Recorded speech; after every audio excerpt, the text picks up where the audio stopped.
সংবাদের শুরুতেই দেখে নেব আজকের শিরোনাম। চিকিৎসক অনিকেত মাহাতোর বদলি নিয়ে সুপ্রিম কোর্টের রাজ্য শুনানি পিছল আদালতে। বারাসাত স্টেশন চত্বর থেকে উদ্ধার প্রচুর ভোটার আধার কার্ড, শোরগোল এলাকায়। ইচ্ছাকৃত ভুল করবেন না, বিএলওদের হুঁশিয়ারি নির্বাচন কমিশনের। আগের তালিকায় বহাল 8 ডিসেম্বর নবম দশমে নথি যাচাই ও ইন্টারভিউয়ের লিস্ট প্রকাশের সম্ভাবনা।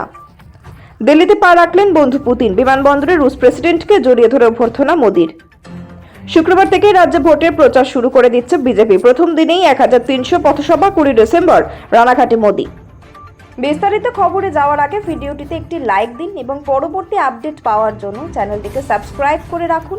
এখন বিস্তারিত। আরজিকর আন্দোলনের অন্যতম মুখ চিকিৎসক অনিকেত মাহাতোর পোস্টিং বিতর্ক মামলায় কলকাতা হাইকোর্টের নির্দেশের বিরুদ্ধে সুপ্রিম কোর্টের দ্বারস্থ হয়েছে রাজ্য। তাই চিকিৎসক কলকাতা হাইকোর্টে রাজ্যের বিরুদ্ধে আদালত অবমাননার যে অভিযোগ দায়ের করেছিলেন সেই মামলা শুনানি পিছিয়ে দিল আদালত। বৃহস্পতিবার বিচারপতি বিশ্বজিৎ বসু জানান, সুপ্রিম কোর্টে এই মামলায় কি হয় দেখার পর আগামী 4 ডিসেম্বর তিনি এই আবেদনের শুনানি করবেন।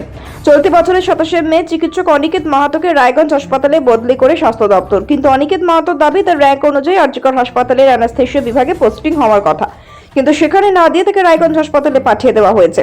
গত 24 সেপ্টেম্বর বিচারপতি বিশ্বজিৎ বসু স্বাস্থ্য দপ্তরের বদলির নির্দেশ খারিজ করে দেন। তিনি ডক্টর অনিকেত মাহাতোকে অবিলম্বে আরজিকর হাসপাতালে যোগদান করতে নির্দেশ দেন। বিচারপতি বিশ্বজিৎ বসুর পর্যবেক্ষণ, যথাযথ পদ্ধতি মেনে চিকিৎসক অনিকেত মাহাতোকে বদলি করা হয়নি। এই যুক্তিতে অনিকেত মাহাতোকে রায়গঞ্জ মেডিকেল কলেজে পোস্টিং দেওয়া সংক্রান্ত স্বাস্থ্য দপ্তরের নির্দেশ খারিজ করেছে আদালত। বিচারপতি বিশ্বজিৎ বসুর নির্দেশ, অবিলম্বে অনিকেত মাহাতোকে আরজিকর হাসপাতালে পোস্টিং দিতে হবে। এর আগে ডিভিশন বেঞ্চ রায় ঘোষণার দিন জুনিয়র চিকিৎসক অনিকেত মাহাতো বলেন, যেদিন এই বদলি নির্দেশিকা প্রকাশিত হয় সেদিনই আমরা স্বাস্থ্য সচিবকে জিজ্ঞাসা করেছিলাম, মাত্র 71 জনের মধ্যে শুধু 2 জনকে কেন বদলি করা হচ্ছে, কিসের ভিত্তিতে এই বদলি? আমাদের মনে হচ্ছে এখানে স্বচ্ছতার অভাব রয়েছে। সেদিন তিনি আমায় বলেছিলেন, আমরা রাজ্য প্রশাসন যা মনে করব সেটাই বলতে পারি।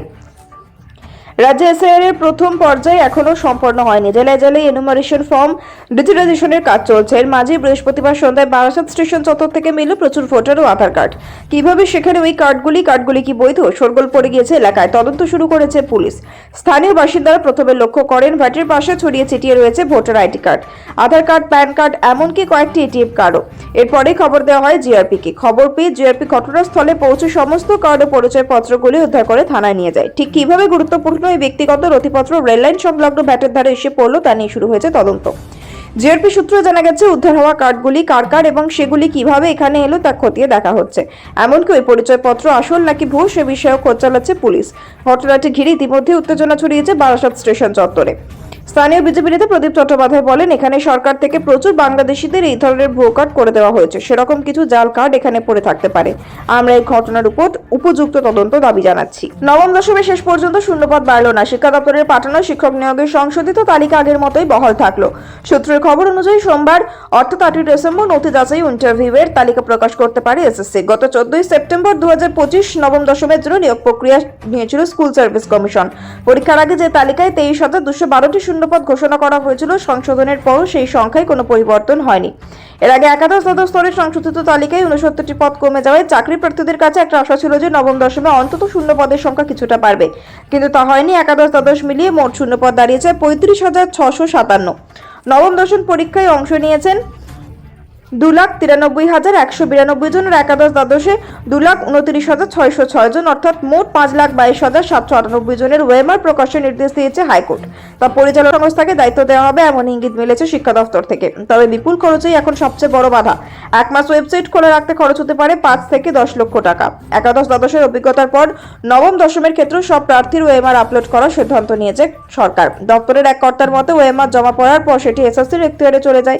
তাই কাকে দেখানো হবে তা কমিশন ঠিক করবে। ক্রমাগত আদালতের নির্দেশে অতিরিক্ত খরচ বাড়ায় ভবিষ্যতের জন্য বিকল্প ভাবনা চলছে। রাজ্যের ভোটার তালিকা সংশোধনের সবচেয়ে গুরুত্বপূর্ণ পর্বের প্রথম ধাপ যাতে একটু ফাঁক না থাকে, সেই লক্ষ্যে সময়সীমা ইতিমধ্যে বাড়িয়েছে নির্বাচন কমিশন।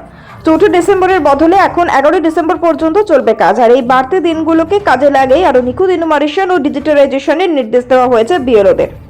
এ ব্যাপারে এদিন রাজ্যের মুখ্য নির্বাচনী আধিকারিক মনোজ আগরওয়ালের তরফে পাঠানো চিঠিতে পরিষ্কারভাবে জানানো হয়েছে এসআইআর এর দায়িত্ব পুরোপুরি বিএলওদের। ইচ্ছাকৃত ভুল ধরা পড়লে কমিশন আইনানুগ ব্যবস্থা নিতে পিছপা হবেন না। কমিশনের মতে ভোটার তালিকা দেশের গণতান্ত্রিক কাঠামোর ভিত্তি, তাই যাচাইয়ের ক্ষেত্রে 1 ইঞ্চিও ঢিলেমি করা চলবে না। নির্বাচন কমিশনের নির্দেশ অনুসারে অতিরিক্ত 7 দিন বিএলওদের জন্য এরকম রিভিশন উইন্ডো তাদের করা হয়েছে, যারা ইতিমধ্যে ইনুমারেশন ও ডিজিটাইজেশনের কাজ জমা দিয়েছেন। তারা নিজেদের করা কাজ আর একবার খতিয়ে দেখে নিতে পারবেন। কোথাও যদি মৃত, অনুপস্থিত, স্থানান্তরিত বা ডুপ্লিকেট ভোটারের নাম থেকে যায় তা অবিলম্বে সংশোধন করতে হবে। বিশেষত সংবেদনশীল বুথ বা এলাকাগুলিতে ভুল যেন বিন্দুমাত্র না থাকে সেদিকে আলাদা করে নজর দিতে বলা হয়েছে।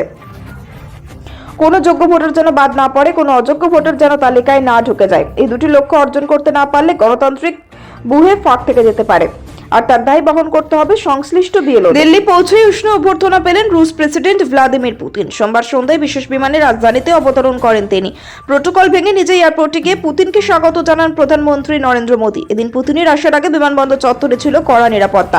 প্রধানমন্ত্রী মোদী নিজে এগিয়ে গিয়ে করমর্দন আলিঙ্গনে স্বাগত জানান রুশ প্রেসিডেন্টকে। দুজনকে কথোপকথনে যথেষ্ট অনায়াস সৌহার্দ্যপূর্ণ দেখায়। এরপরই একসঙ্গে সাদা গাড়িতে উঠে পড়েন দুই রাষ্ট্রনেতা। পুতিনের সরাসরি কর্মসূচি শুরু হবে রাষ্ট্রীয় অভ্যর্থনার মাধ্যমে। এরপরে তিনি রাজঘাটে গিয়ে মহাত্মা গান্ধীর স্মৃতিস্তম্ভে শ্রদ্ধা জানাবেন। ভারত সফরে বিদেশি রাষ্ট্রপ্রধানদের জন্য এটি প্রায় বাধ্যতামূলক কর্মসূচি হয়ে উঠেছে।